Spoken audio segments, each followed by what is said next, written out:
আসসালামু আলাইকুম রহমতুল্লাহি ওয়া বারাকাতুহু। নিশ্চয়ই ভালো আছেন, সুস্থ আছেন, সুস্থ থেকে মানুষের সেবা করে যাচ্ছেন। আমি আপনাদের দোয়ায় আল্লাহর রহমতে ভালো আছি এবং সুস্থ মনে আপনাদের সঙ্গে কথা বলার সুযোগ করে দিয়েছেন আল্লাহ। এই জন্য আল্লাহর দরবারে লক্ষ কোটি শুকরিয়া আদায় করছি। প্রতিদিনের মতো আজকেও আমার বন্ধুদের সঙ্গে কিছু ফ্যান, কিছু রিলেটিভ পার্সন এর মোবাইলে কলের মাধ্যমে আমার ঘুম ভেঙেছে এবং আমি প্রতিদিন আমার সময়গুলোকে সঠিকভাবে নিয়ন্ত্রণ করে আমি চলার চেষ্টা করি। আমার সকালে শুরু হয় 11টার সময় এবং শেষ হয় প্রায় ফজর পর্যন্ত। আমি প্রতিদিন দীর্ঘ সময় ওয়ার্কিং করি এবং ওয়ার্কিং করতে আমার ভালো লাগে এবং আমার জিএসএম ফ্রেন্ডদের কল রিসিভ করার কথা বলা, তাদের প্রেশার মাথার উপরে নেওয়া, এগুলো আমার জন্য দৈনন্দিন কাজ। আর এটাতে আমি আসলে বিরক্তি বোধও করি না। আমাকে সবসময় কল করে বন্ধুরা জিজ্ঞেস করে যে আপনি বিরক্ত হচ্ছেন কি না, বা আপনাকে একটু বিরক্ত করি। আসলে এ ধরনের কথা বলার কোনো প্রয়োজন নেই। আমি সর্বদা সচেষ্ট থাকবো আপনাদের সঙ্গে কথা বলে, আপনাদের আমি যতটুকু জানি সেই বিষয়ের উপরে যদি আপনাদের কোনো প্রশ্ন থেকে থাকে, আপনাদের প্রশ্নের জবাব আমি সবসময় ইনশাল্লাহ যথাযথ দেওয়ার চেষ্টা করব আমার জ্ঞানের পরিধি অনুযায়ী। এখন কয়েকজন ব্যক্তির রিকোয়েস্ট ছিল। রিকোয়েস্টটি হলো যে মোবাইল ফোন শর্টিং কিভাবে চেক করব, সে বিষয়টি নিয়ে কথা বলার জন্য আমাকে রিকোয়েস্ট করা হয়েছে। এবং আপনারা জানেন যে আপনাদের রিকোয়েস্টের পরিমাণ যদি একটু বেশি হয়, কোনো একটি সাবজেক্ট যেটা অনেকে জানতে চাচ্ছে এবং বেশি গুরুত্ব পাচ্ছে, সেই বিষয়টা নিয়ে আমি কথা বলার চেষ্টা করি আমার সুযোগ সুবিধা মতো। এবং অনেক রিকোয়েস্ট আছে যেগুলো আমি এখনো পর্যন্ত কাজ দেখাইতে পারিনি, যার কারণে আমি আন্তরিকভাবে দুঃখিত। আমি মূলত কিছুটা ওয়েট করি সেই কাজগুলো আমার কাছে আসা পর্যন্ত, এবং সেই কাজগুলো যখন আমার কাছে মোটামুটিভাবে চলে আসে তখনই কিন্তু আমি কাজগুলো করি এবং ভিডিও করে আপনাদেরকে দেখানোর চেষ্টা করি। আবার এর মধ্যে কিছু প্রবলেমও থাকে, সেটা হলো যে দেখা যাচ্ছে যে কাজ আসছে কিন্তু আমি যথাযথ সময় সাপেক্ষ হয়ে উঠছে না। কাজ ভিডিও করা বা কথা বলার একটি পরিবেশের ব্যাপার থাকে, সেই পরিবেশটা আমি মেনটেন্স করতে পারছি না বা পরিবেশটা নাই, সে কারণে ভিডিওটি করা হচ্ছে না, এরকমও অনেক সময় হয়। এক্ষেত্রে আমি আন্তরিকভাবে দুঃখিত বন্ধুরা, আপনাদের কাজগুলো দেখাইতে দেরি হচ্ছে। আমি যদিও আপনাদেরকে কথা দিয়েছি আমি সবসময় চেষ্টা করব কাজগুলো আপনাদেরকে সঠিক সময়ে দেখানোর। কিছুটা লেন্দি হলেও আমি ইনশাল্লাহ আপনাদেরকে কাজগুলো দেখাবো। আমি আরেকটি রিকোয়েস্ট আছে, সে বিষয়ে আমি কথা বলি। কাজে সাকসেসফুলের ব্যাপারে অনেক কথাই এসে যায়। আমি সবসময় দৃষ্টিভঙ্গি নিয়ে কথা বলি, বাস্তবধর্মী কিছু কথা। কাজ কিন্তু অনেক ধরনের হয়ে থাকে, আসলে বেসিক নলেজ আর প্র্যাকটিক্যাল নলেজ কিন্তু সম্পূর্ণ ভিন্ন।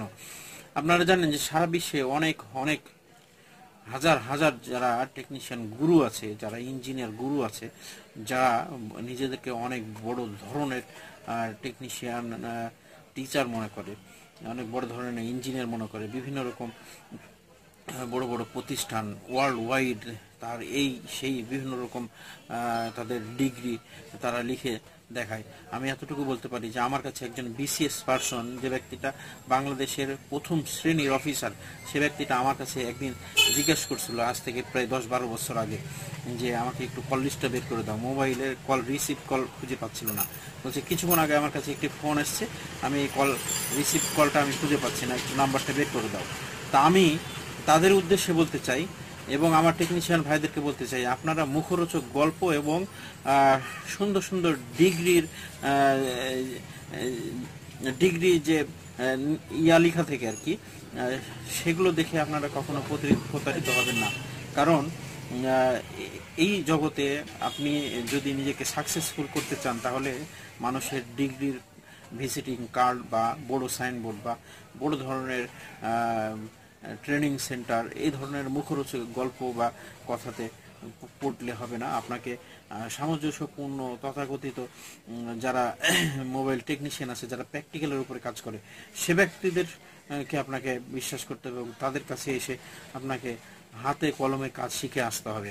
আসলে আরো সহজভাবে বলতে গেলে বলতে হয় যে মোবাইলের একটি পার্টস বা ইলেকট্রনিক্সের একটা পার্টস, সে পার্টসের নাম কি, মান কত, এবং এটা কোন দিক থেকে এসে কোন দিকে গিয়েছে, এত কিছু জানার আগে আমার মনে হয় যে একটি ফোন নষ্ট হয়েছে, নষ্ট হওয়ার পরে আমার কাছে যখন আসবে, ফোনটা হাতে ধরার পরে সেই কাস্টমারের বক্তব্য এবং ফোনটা হাতে নেওয়ার পরে সেই ফোনের আসলে এই সমস্যাটা কোন জায়গা থেকে আসছে, কি কারণে হতে পারে, আর কিভাবে এটা সমাধান করতে পারে, এটা হচ্ছে প্র্যাকটিক্যাল ধারণা। এই ধারণাটাই সর্বপ্রথম মানুষের থাকা উচিত।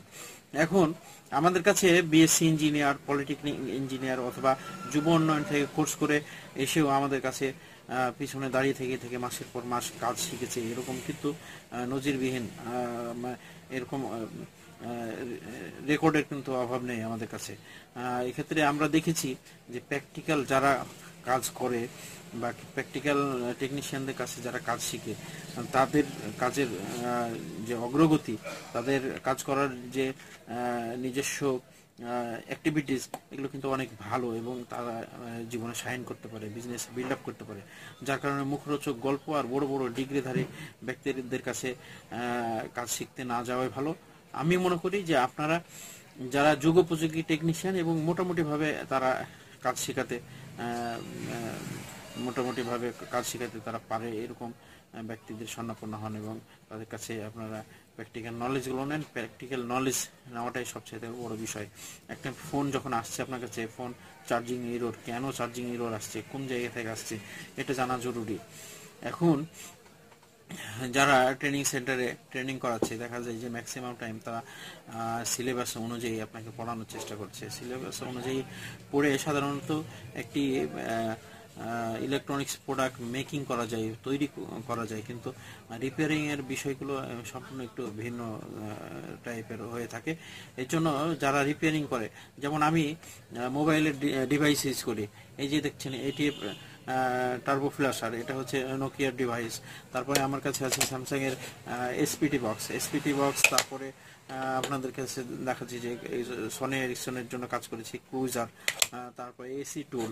তারপরে এমন কোনো টেকনিশিয়ান নাই যে এই যে SW কে ইউএফএস এটা চিনে না।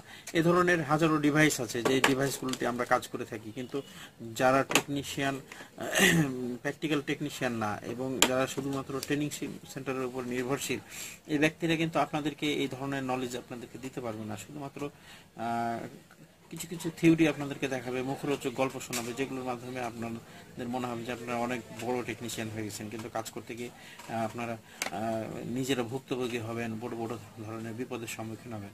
এগুলোকে মোকাবেলা করে কিন্তু অনেক কঠিন এবং কষ্টসাধ্য বিষয় হবে।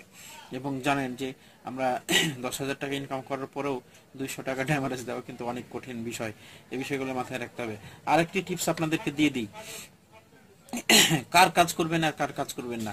কাস্টমার যখন আপনার কাছে আসবে, কাস্টমার আসার সঙ্গে সঙ্গে সে কাস্টমারের মোটামুটি তার ফেস আউটলুকিং এবং তার বডি ল্যাঙ্গুয়েজ এবং সে ব্যক্তিটাকে কি স্টাইলে কথা বলে, তার নমনীয়তা আছে কিনা কথাবার্তার মধ্যে, এই বিষয়গুলো মার্ক করবেন। অনেক সময় দেখা যায় যে আমাদের সিক্স সেন্স, যেটা আমাদের যেটা তৃতীয় চক্ষু বলা হয় আপনার, এবং এটা দিয়ে কিন্তু অনেক সময় আমরা দেখা যায় যে প্রথম দর্শনে কোনো ব্যক্তিকে আমাদের ভালো লাগছে না বা তার প্রতি আমাদের আগ্রহ আসছে না, এরকম যদি রুচি এসেই যায় কখনো, তাহলে সে ব্যক্তিটার কাজ না করার চেষ্টা করবেন। এবং আপনি যেখানে কাজ করতেছেন সেখানে স্থানীয় লোকদের কাজ, যারা খুব কাছে, খুব রিলেটিভ, এবং যে ব্যক্তিরা আপনার মুখের উপরে কিছু বলে দেওয়ার সাহস পেয়ে রাখে, সেই ব্যক্তিদের কাজগুলোকে মোটামুটিভাবে এড়িয়ে চলাই ভালো। এবং প্রথম দর্শনে যে কাস্টমারগুলো আপনাকে সরাসরি বলবে যে ভাই আমার এই ফোনটি এভাবে এভাবে নষ্ট হয়ে গেছে, আমার মনে হয় এই কাজটি করলে ঠিক হবে, এভাবে যখন আপনাকে বোঝানোর চেষ্টা করবে যে সে মোটামুটিভাবে তার ফোন সম্পর্কে বা ফোনের ক্রিটিক্যাল প্রবলেম সম্পর্কে জানে, বুঝে, এরকম নিজেকে এ বিষয়ে জ্ঞান রাখে, এটা প্রমাণ করার চেষ্টা করবে, সে ব্যক্তিটার ফোনটা কিন্তু হাতে নেওয়ার চেষ্টা করবেন না কখনোই।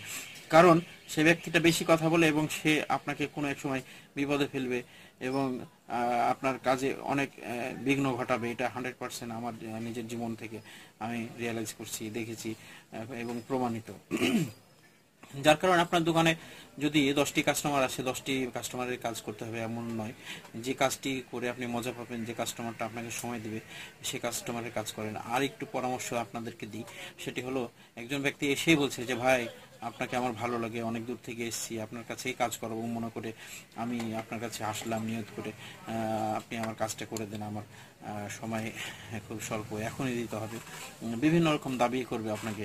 তো যখন আপনি শুনবেন সে ব্যক্তিটা 10 কিলোমিটার দূর থেকে আপনার কাছে এসছে এবং 10 দিন ধরে সে মোবাইলটি ফেলে রেখেছে, আপনার কাছেই কাজ করাবে এরকম নিয়ত করে, এবং আপনাকে বলছে যে আপনি কাজটা এখনই করে দেন, তখন আপনি একটা জিনিস ভাববেন যে সে ব্যক্তিটা 10 দিন ধরে ওয়েট করছে তার ফোনটা নিয়ে আপনার কাছে সারার জন্য। তাহলে তাকে একটু পরীক্ষা করে দেখেন যে ভাই আপনার ফোনটার পার্টস এই মুহূর্তে নাই, বা এই মুহূর্তে আমি দিতে পারবো না, আপনাকে কালকে আসতে হবে বা বিকাল বেলায় আসতে হবে। এটা বলে দেখেন যে 10 দিন ওয়েট করার পরেও সে আপনার কথা মতো আর এক বেলা বা 1 ঘন্টা 2 ঘন্টা ওয়েট করতে পারে কিনা। যদি আপনার কথা রেখে দেয় তাহলে বুঝতে হবে এই লোকের কাজ করা যাবে। আর যদি সেই মুহূর্তে সে ব্যক্তিটা এখান থেকে চলে যাওয়ার পরে পরবর্তীতে আবার ফিরে আসে, তখনই প্রমাণিত হবে যে সে ব্যক্তিটা আসলে আপনার ভক্ত, এছাড়া সে বাকুয়াস গল্প শোনাচ্ছে আপনাকে। যাই হোক, কাজের আগে কিছু টিপস দিতেই হয়। এই টিপসগুলোর কারণে যারা চলমান দোকানদার, নতুন দোকানদার, নতুন এই জগতে এসছে, বা যারা এই নলেজগুলো থেকে একটু বাইরে, শেয়ারিং কেয়ারিং এর সুযোগ তারা পায় না, তাদের জন্য আমি আমার এইসব কথাগুলো বলা। আমি নেক্সট টাইম আবার কোনো সময় কথা বলবো। এখন আমি আপনাদেরকে মোবাইলে শর্ট সার্কিট কিভাবে ফাইন্ড করা যায় এই বিষয়ের উপরে কথা বলবো। আপনারা একটু ভালোভাবে লক্ষ্য করলে বুঝতে পারবেন যে মোবাইলে শর্ট সার্কিটগুলো ফাইন্ড করা অনেক ইজি এবং সহজ কাজ, এবং এটি আপনারা অবশ্যই পারবেন ইনশাল্লাহ। একটু মনোযোগ সহকারে দেখেন।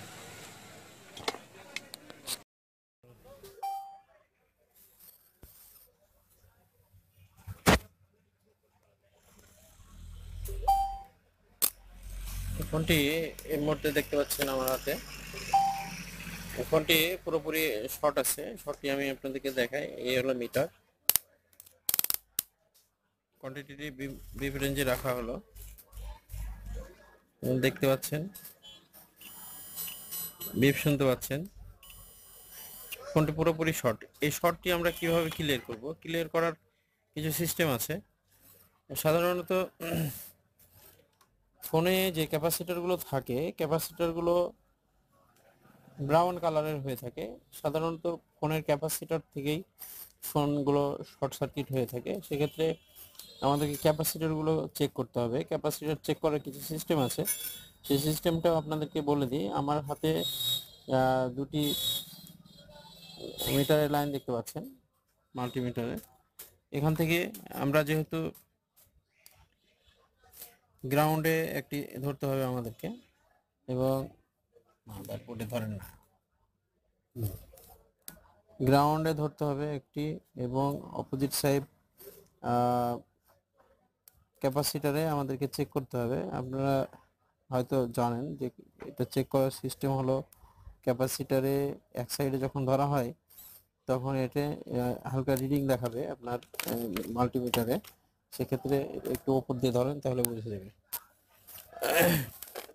এই অবস্থায় আপনারা মিটারটাও একটু ভালোভাবে লক্ষ্য করলে বুঝতে পারবেন যে আমি একটি গ্রাউন্ডে রাখছি আর একটি সাইড দিয়ে আমি ক্যাপাসিটারগুলো চেক করছি। একটা ক্যাপাসিটারে সাধারণত আপনার রিডিং শো করতেছে, আর অন্য সাইডে আপনার কিছুই নাই। এই একটা ক্যাপাসিটার যদি ভালো থাকে তাহলে এক সাইডে বিপ দিবে আর এক সাইডে রিডিং দেখাবে। এটা হচ্ছে নিয়ম, সাধারণ নিয়ম। যেমন এই ক্যাপাসিটারটা দেখছেন এক সাইডে বিপ দিচ্ছে, অন্য সাইডেও বিপ দিচ্ছে, তার মানে এটি শর্ট হওয়ার সম্ভাবনা আছে। এবং এখানেও দেখেন ক্যাপাসিটার দুই সাইডে বিপ দিচ্ছে। এখানেও যে ক্যাপাসিটার আছে দুই সাইডে বিপ দিচ্ছে, এক সাইডে বিপ দিচ্ছে, এক সাইডে রিডিং দিচ্ছে। এই ক্যাপাসিটারটা 100% ওকে আছে। আপনাকে 25 টাকা দিয়ে দিল, তাহলে আপনার কথা বুঝলো আমি ওই ভাইয়ের হাতে দিয়ে দেবো, আমি চল। না না না, দেয়নি। যদি দিয়ে দিলে দিতে আসে না তো নিয়ে রেখে দেবেন টাকাটা। আচ্ছা, এক্ষেত্রে দেখা যায় যে আমাদের এখানে সাধারণত যেগুলো ক্যাপাসিটর থাকবে, ক্যাপাসিটরগুলো আমরা চেক করব। চেক করার পরে যে ক্যাপাসিটরগুলো সাধারণত দুই সাইডেই বিপ দিবে, তখন বুঝতে হবে ক্যাপাসিটরগুলো আমাদের নষ্ট হয়ে গেছে, ড্যামেজ হয়ে গেছে। সেক্ষেত্রে ক্যাপাসিটরের উপরে আমাদেরকে চিন্তা ভাবনা করতে হবে। এখানে দেখেন একটা ক্যাপাসিটর আছে, দুই সাইডে বিপ দিচ্ছে। সাধারণত আমি কয়টা ক্যাপাসিটর পেলাম, একটা, দুইটা, তিনটা ক্যাপাসিটর পাইছি, যেটা দুই সাইডে বিপ দিচ্ছে। তার মানে এই তিনটা ক্যাপাসিটরের মধ্যে যে কোনো একটি ক্যাপাসিটর 100% শর্ট আছে এবং এই শর্টটি এখান থেকেই রিমুভ হওয়ার সম্ভাবনা আছে। আমি আরেকটু আপনাদেরকে রেজাল্টটা দেখাতে চাচ্ছি। সাধারণত দেখেন যে এই ক্যাপাসিটরটা আমি প্রথমেই কাজ করার চেষ্টা করব, কারণ এই ক্যাপাসিটরটা এক সাইডে একটু মরিচা ধরে গেছে মনে হচ্ছে। ক্যাপাসিটর যেহেতু আশপাশে প্লাস্টিকের পার্টস আছে, এই ব্যাটারি কানেক্টর এক সাইডে প্লাস্টিক আছে, অথবা এখানে যে মেমোরি কার্ড চেম্বার আছে, এই চেম্বারটা হট গানে রিহট করলে নষ্ট হয়ে যাওয়ার সম্ভাবনা থাকে, যার কারণে আমি আয়রন দিয়ে এই ক্যাপাসিটরটাকে উঠিয়ে ফেলার চেষ্টা করব। এবং আয়রন দিয়ে যখনই আমরা কোনো ক্যাপাসিটর ওঠানোর চেষ্টা করব, সেই সময় আমাদেরকে লক্ষ্য রাখতে হবে, যদি আমরা এই একটি রাং আয়রনের সঙ্গে আমরা নিয়ে নিই, সেক্ষেত্রে আমাদের ক্যাপাসিটরগুলো ওঠানোর জন্য সহজ হবে। কারণ রাং ধরার সঙ্গে সঙ্গে এই আয়রনের হিটটা অনেক পরিমাণে বেড়ে যায়। এক্ষেত্রে আপনারা দেখতে পাচ্ছেন ক্যাপাসিটরটা আমি এখান থেকে রিমুভ করতে পেরেছি। এবং এরপরে আমাদেরকে চেক করতে হবে যে ফোনটি শর্ট আছে না চলে গেছে। এখন দেখা যায় যে আগে যে তিনটি ক্যাপাসিটর শর্ট দেখাচ্ছিল, সেই তিনটি ক্যাপাসিটর এখনো শর্ট আছে কিনা। এখানে দেখতে পাচ্ছেন যে এই তিনটি শর্ট দেখাচ্ছিল, এখন এক সাইডে বিপ দিচ্ছে, কন্টিনিউটি বিপ, অন্য সাইডে রিডিং দেখাচ্ছে। তার মানে এখন এই ওইটার কারণে এই ক্যাপাসিটরগুলো শর্ট দেখাচ্ছিল। এক্ষেত্রে ব্যাটারি কানেকশনে আমরা চেক করে দেখি, ব্যাটারি কানেকশনে এই দেখেন কোনো ধরনের শর্ট নাই এবং এক সাইডে রিডিং দেখাচ্ছে। এক্ষেত্রে 445, 444, তার মানে ফোনের শর্টটি পুরোপুরিভাবে ক্লিয়ার হয়ে গেছে। এবং এভাবেই মাদারবোর্ডের শর্ট সার্কিটগুলো কিন্তু খুব ইজিলি আমরা রিমুভ করতে পারি। আশা করি আপনারা এটা দেখার পরে উপকৃত হয়েছেন এবং আপনারা নিজেরাও বাস্তব জীবনে এগুলো অ্যাপ্লাই করতে থাকেন। ইনশাল্লাহ ইনশাল্লাহ আপনাদের জীবনে সফলতার দুয়ার খুলবেই এবং আমি সবসময় আপনাদের সাথে আছি। যে কোনো সমস্যায় আমাকে আমাকে ফোন করবেন, আমি নিঃস্বার্থভাবে আপনাদের পরামর্শ দিয়ে যাব এবং চেষ্টা করব ইনশাআল্লাহ।